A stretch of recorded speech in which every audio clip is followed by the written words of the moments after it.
चौथे अध्याय का महात्म्य। तो इस चौथे अध्याय में नारायण जी ने लक्ष्मी जी से बताया है कि जो गीता का पाठ करता है या सुनता है उन्हें छूने मात्र से ही कैसे प्राणी कृतार्थ हो जाते हैं। तो आपको ये पाठ बैसाख महीने में ज़रूर सुनना चाहिए।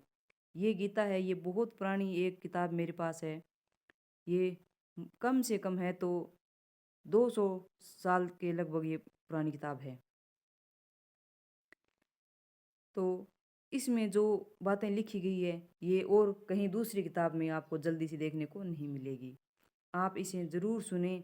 इसके 18 अध्याय है। 18 अध्याय के अलग अलग महत्व है और आप इन्हें इस महीने में ज़रूर सुने। तो शुरू करते हैं चौथा अध्याय। श्री नारायण जी बोले, हे लक्ष्मी, गीता पाठी से छूकर भी अधर्मी विवेक को प्राप्त होते हैं। अब एक कथा सुनो। भागीरथी गंगा के तट पर एक वैष्णव साधु रहता था। वह नित्य प्रति श्री गंगा जी में स्नान करके गीता के चौथे अध्याय का पाठ करता था। एक दिन वह साधु वन में गया जहाँ दो बेरी के वृक्ष पास पास खड़े थे। साधु गर्मी से घबराकर उसी के नीचे सो गया। एक बेरी से उसका सिर लगा और दूसरी बेरी से उसके पांव लगे। वह दोनों बेरियां उस योनि से छूटकर एक ब्राह्मण के घर में कन्या के रूप में उत्पन्न हुई। देखो, ये महात्मा जी है, वो गीता के अध्याय का पाठ करते थे। तो उसके छूने मात्र से जो बेरियां पेड़ होते हैं वो देखो कैसे ब्राह्मण के घर में जन्म ले लेती हैं।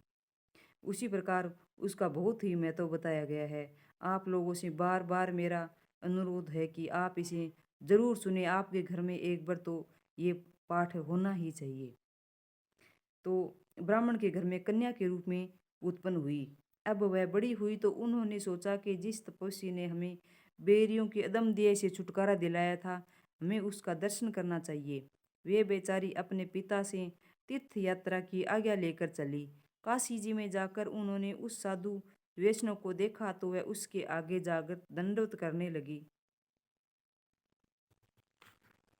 और बोली, तुम धन्य हो, तुमने हमें कृतार्थ किया है। साधु बोला, मैं तो तुम्हें नहीं जानता, तुम कौन हो? वे दोनों बोली, हम वे बेरियां हैं जिसका आपने उद्धार किया था। साधु बोला, अब मैं तुम्हारी क्या सेवा करूं? वे बोली, कृपा करके हमें गीता के चौथे अध्याय का पाठ फलदान करो। वैष्णव साधु ने चौथे अध्याय का फलदान किया।